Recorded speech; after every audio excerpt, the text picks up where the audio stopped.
Breaking news చూస్తున్నాం. తెలుగు రెండు రాష్ట్రాల్లో ఇంకా లేడీ అఘోరి పైన చర్చలు కొనసాగుతూనే ఉన్నాయి. లేడీ అఘోరి ఇప్పటికే ఏపీలో నుంచి ఒక అమ్మాయిని తన వెంట తీసుకువెళ్ళింది. ఆ అమ్మాయి తనతో పాటే ఉంది. ఇద్దరం కలిసి పెళ్లి చేసుకున్నాము, మరోసారి అంగరంగ వైభవంగా పెళ్లి చేసుకుంటాము, జ్యోతిర్లింగాల దగ్గర పెళ్లి చేసుకుంటాము, మేమిద్దరం భార్యాభర్తము అని చెప్పి కూడా పెద్ద ఎత్తున మాట్లాడుతున్న సందర్భం చూస్తున్నాం. తాజాగా ఇప్పుడు మరొక అమ్మాయి బయటకు వచ్చింది.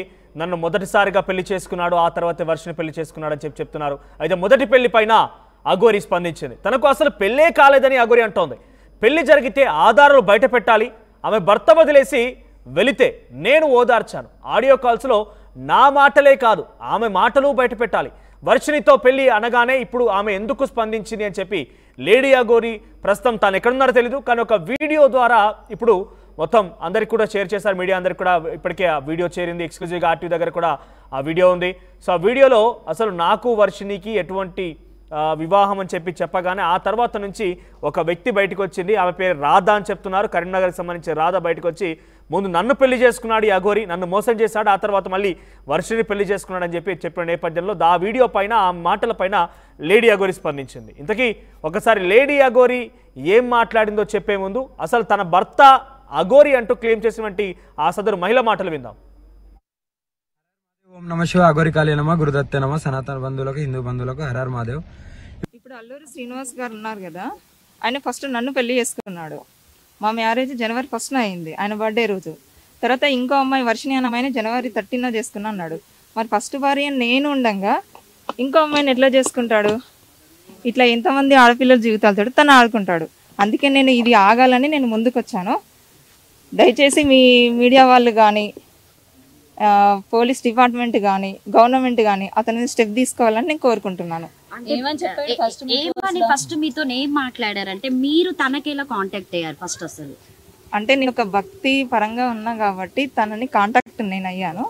అయిన తర్వాత మా మధ్యన మంచి క్లోజ్నెస్ పెరిగింది ఫస్ట్. ఆ తర్వాత అది కాస్త ఈ పెళ్లి దాకా వచ్చేసింది. పెళ్లి చేసేసుకొని ఏదో సేవ, ఒక ఆశ్రమం పెట్టి ఒక సేవ చేసుకుంటూ ఉండిపోవాలని అనుకున్నాము. దానికి ప్రిపేర్ కూడా అయ్యాము. చాలా చోట్ల ల్యాండ్స్ కూడా వెతికాము, కానీ మేము తీసుకోలేకపోయినాం. ఎందుకంటే ఈయన ఒక్క మాట మీద నిలబడడు. రోజు రోజుకి తన మాట అనేది చేంజ్ అవుతూ ఉంటది. అట్లా ఈలోపు ఈ వర్షిని అనే అమ్మాయి టాపిక్ వచ్చింది. నేను అడిగాను, అడిగితే ఏమన్నాడు, తను నాకు కూతురు అవుతుంది, నేను తనకి గురువుని అవుతాను, ఏదేదో చెప్పుకుంటూ వచ్చిండు. వర్షినికి తనకి సంబంధం ఉందా?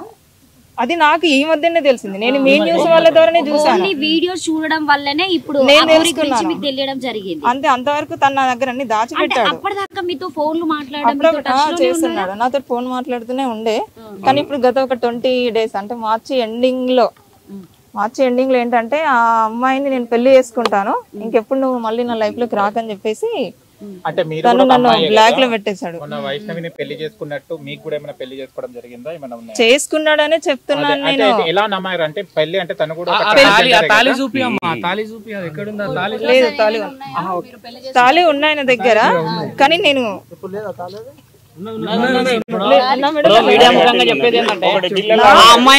ఒకటి వినండి.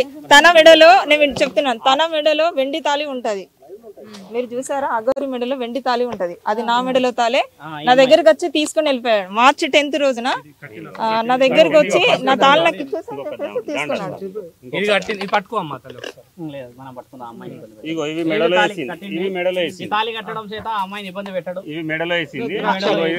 చూడండి, అది కూడా కాదు, తన మెడలో ఉన్న వెండి తాళి కూడా నా మెడలో ఉన్నది. నన్ను ఏంటి వచ్చి నా తాళి నాకు ఇచ్చేసాను చేసి తీసుకెళ్లిపోయాడు. అప్పటికి ఆ అమ్మాయికి ఈ అఘోరికి పెళ్ళైందనే విషయం నాకు అప్పుడే తర్వాత తెలిసింది. నాకు ఆ తర్వాత నేను గట్టిగానే అడిగితే ఇప్పుడు నా నంబర్ బ్లాక్ లో పెట్టిండు. ఇప్పుడు సరే, మీరు భక్తి పారవశంలో ఉన్నారు, మీరిద్దరు కలిసి సమాజానికి. నేను ఎప్పుడు నేను మీడియా ముందుకు నేను రావాలి అని అనుకోలేదు. ఎందుకు ఒప్పుకున్నారు అసలు పెళ్లి చేసుకోవాల్సిన? పెళ్లి అంటే నా దృష్టిలో ఏంటంటే ఇప్పుడు ఆ అమ్మాయి మేమేదో లవర్స్ అని చెప్పేసి మేము విన్నా కదా. ఇక్కడ మాట్లాడేటువంటి ఈ మహిళ పేరు రాధా, కరీంనగర్ నుంచి వచ్చిందట. లేడీ అఘోరి గతంలో తనకి పరిచయం అయిందట. ఆ పరిచయం కాస్త వారి మధ్య కొంత స్నేహభావం పెరిగి అది ప్రేమగా మారిపోయి ఏకంగా పెళ్లి కూడా చేసుకున్నారట. సేమ్ ఎక్కడ వర్షిణికైతే ఆ పసుపు కొమ్ముతో తాలిబొట్టును నేను కట్టాను అని చెప్పి అఘోరి చెప్తుందో అదే పసుపు కొమ్ము సేమ్ యాస్టీస్గా రాధ దగ్గర కూడా ఉంది. At the same time Radha మెడలో గతంలో ఒకటి సిల్వర్ తాలిబొట్టు ఏదో ఉండేదట, అది ఇప్పుడు నాది నాకు ఇచ్చే అని చెప్పి లేడీ అఘోరి తీసుకొని వెళ్ళిందట. ఇద్దరు కలిసి ఆశ్రమం కూడా పెడతానన్నారట. దేశంలో నిరుద్యోగత పెరిగిపోయింది. నిరుద్యోగత కారణంగా చాలా మందికి అసలు మగవాళ్ళకి పెళ్లిళ్ళు అవ్వడం లేదు. అయితే అందరూ కూడా ఐటీ వైపుకి వెళ్తున్నారు, లేదంటే ఏదో ఒక చిరు వ్యాపారం చేస్తూ చిన్న చిన్న ఉద్యోగాలు చేస్తూ బతుకుతున్నారు. నిరుద్యోగత పెరగడంతో పాటుగా అట్ ది సేమ్ టైం పెళ్లిళ్ళు కాని వారి యొక్క సంఖ్య కూడా పెరుగుతోంది. కానీ ఈ లేడీ అఘోరి ఏం మాటలు చెప్తోంది, ఎటువంటి మాయ మాటలు చెప్తోంది, ఇంతమంది అమ్మాయిలు తనకు అసలు ఎలా ఊబిలో పడుతున్నారు, అసలు ఏం మాయ మాటలు చెప్తుందో అర్థం కాని పరిస్థితి, చాలా ఆసక్తి రేపుతోంది. ఒకసారి లేడీ అఘోరి ఈ విషయం మీద క్లారిటీ ఇచ్చింది, తనేం మాట్లాడిందో చూద్దాం. హరహర్ మహాదేవ్, ఓం నమ శివ, అఘోరి కాళీ నమ, గురుదత్తే నమ, సనాతన బంధువులకు హిందూ బంధువులకు హరహర్ మహాదేవ్. ఇప్పుడు ఏదైతే నేను ఒక లైవ్ చూశాను, రాధిక అనే ఆమె అడ్వకేట్, ఆమె లాయర్ గా చేస్తుంది. ఆమెకు పెళ్లి అయి భర్త వేరే వాళ్ళతో వెళ్ళిపోయిండు. ఆ డిప్రెషన్ లో ఉండి, ఓకేనా, ఆ డిప్రెషన్ నుండి నాకు ఫోన్ చేసి, అమ్మ నాకు ఇలా జరిగింది, నన్ను కొద్దిగా కాపాడండి, నాకు కొద్దిగా తోడుండండి, కొద్దిగా నా భవిష్యత్తుని కాపాడండి అని నన్ను అప్రోచ్ అయితే నేను ఆమెకు ఫోన్లలో మాట్లాడడం జరిగింది. కానీ ఏదైతే ఆమె ఇప్పుడు పెళ్లి చేసుకున్నాము, నాకు తాళి కట్టింది అనేది ఇదంతా అబద్ధం.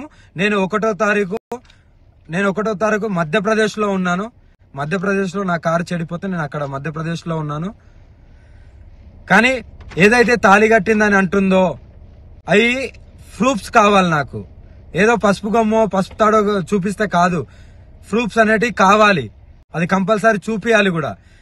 ఇంకోటి ఏంటంటే నా ఆడియో రికార్డింగ్ మాత్రమే పెడుతుంది కదా, మరి ఆమె మాట్లాడిన ఆడియో రికార్డింగ్ కూడా కావాలి. ఆమె మాట్లాడిన ఆడియో రికార్డింగ్ కూడా బయట పెట్టాలి.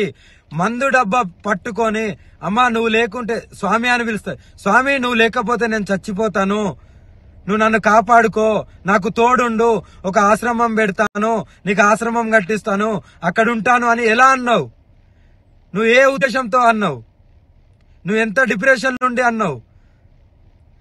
ఇంకోటి, నేను లవ్ యూలు మిస్ యూలు అనేటివి నేను అది నా కామన్ వర్డ్. అందరితోని ప్రేమగా ఉంటాను, ప్రేమగా మాట్లాడతాను, నాకు అదొకటే తెలుసు. ఎవరిని నేను ద్వేషించను, ఎవరితో నేను అలా ప్రవర్తించను. ఎందుకంటే ఎవరైనా సరే కష్టాలలో ఉండే బయటికి వస్తారు. ఆ బయటికి రావడానికి నేను వాళ్ళతో ప్రేమగానే మాట్లాడతాను. అది నా common words, love you miss అనేది. కానీ దాన్ని ఎలా మీరు పోర్ట్రేట్ చేస్తున్నారు? ఆ అమ్మాయికి కూడా సిగ్గులేదా? మరి ఇప్పుడు నేను వర్షిణిని పెళ్లి చేసుకుంటాను, వర్షిణిది అన్నప్పుడు ఇన్ని రోజులు లేంది ఈ రోజు ఎందుకు మీడియా ముందుకు వచ్చినావు? అదే రోజు వచ్చి మీడియా ముందు మాట్లాడొచ్చు కదా, అంత దమ్ము లేదా? ఇప్పుడు నీకెవడో వచ్చి చెప్తే నువ్వు మీడియా ముందుకు వస్తున్నావా? ఎవడో వచ్చి, నువ్వు లాయరే కదా, అదే రోజు నువ్వు కోర్టులో, అదే నువ్వు చేసే కోర్టులోనే నువ్వు పిటిషన్ వేసుకోవచ్చు కదా. ఇప్పుడు నువ్వు లాయర్ కాబట్టి అలా కూడా చేస్తావేమో. నువ్వు ఆ రోజు ఎందుకు మీ లాయర్ల సమక్షంలో అందరికి ఎందుకు చెప్పలేదు? మాకు ఇలా పెళ్ళైంది, మేము ఇలా అని మీ ఊరోళ్ళకు, మీ అమ్మకి ఎందుకు చెప్పలేదు? మరి అంటే దేనికైనా తెగిస్తారా? నీ మొగుడు పోయిన డిప్రెషన్ లో, నీ మొగుడు వెళ్ళిపోయిన డిప్రెషన్ లోకి వెళ్ళి బయటికి రావలేదా అని ఫోన్ చేసిన దానివి ఇప్పుడు నా మీద నిందలేసి అంత పెద్దదానివి అయిపోయినావా? నీ ఆడియోలు కూడా బయటికి రావాలి. పెళ్లి చేసుకోమని అడిగింది నువ్వు, పెళ్లి చేసుకుంటా అని అడిగింది నువ్వు, పెళ్లి చేసుకోకుండా మందు దాగి చనిపోతా అన్నది నువ్వు. నీ ఆడియోలు బయటికి తీ. నువ్వు ఆడియో రికార్డింగ్ పెట్టుకున్నావేమో, బయటికి తీ.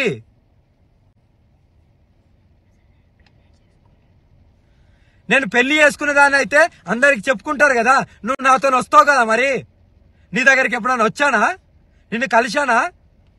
ఆ లాస్ట్ లో ఎప్పుడైతే ఆశ్రమం గురించి నువ్వు అన్నావో అప్పుడు నీకు డబ్బులు ఇవ్వడానికి వచ్చినప్పుడు, సరే భూమి కొంటా అన్నావు కదా, సరే కొను, ఎక్కడొక్క జాలు ఉండొచ్చు అనే ఉద్దేశంతో నీ దగ్గరికి వచ్చినప్పుడు నేను కొన్ని డబ్బులు ఇచ్చా కదా, ఆ డబ్బులు కూడా మళ్ళీ నువ్వు నాకు అకౌంట్లో వేసినావు కదా.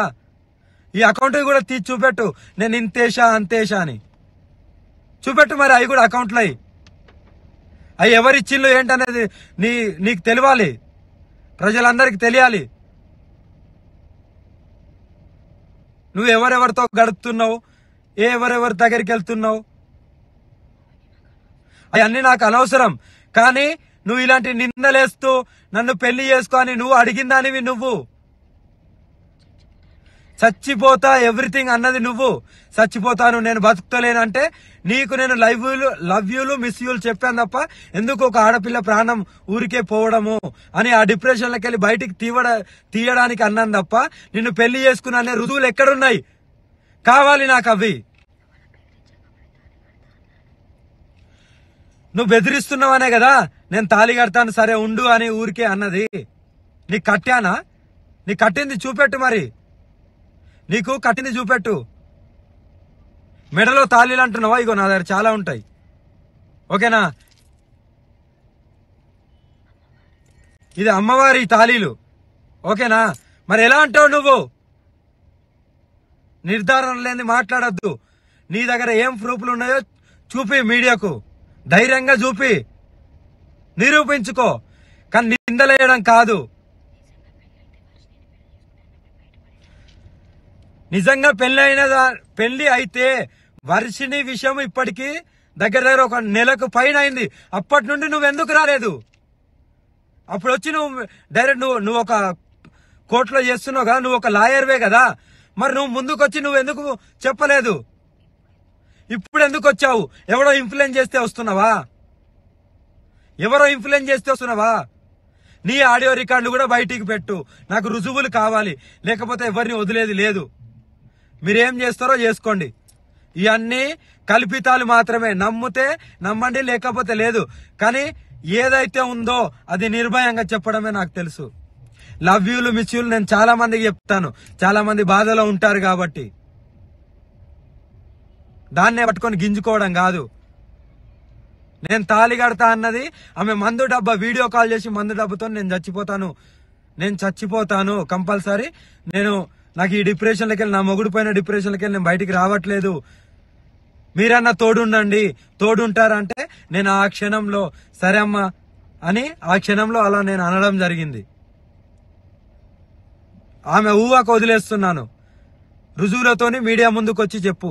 మీడియా ముందుకు వచ్చావుగా, మీడియా ముందుకు వచ్చి చెప్పు. హర హర మహాదేవ్. అదే ఆర్టీవీ యాప్ వార్తల్ని క్షణాల్లో చదివే అవకాశం ఉంటుంది. ఒక న్యూస్ పేపర్, ఒక టెలివిజన్ ఛానల్ మీ చేతుల్లో ఎప్పుడూ ఉంటాయి.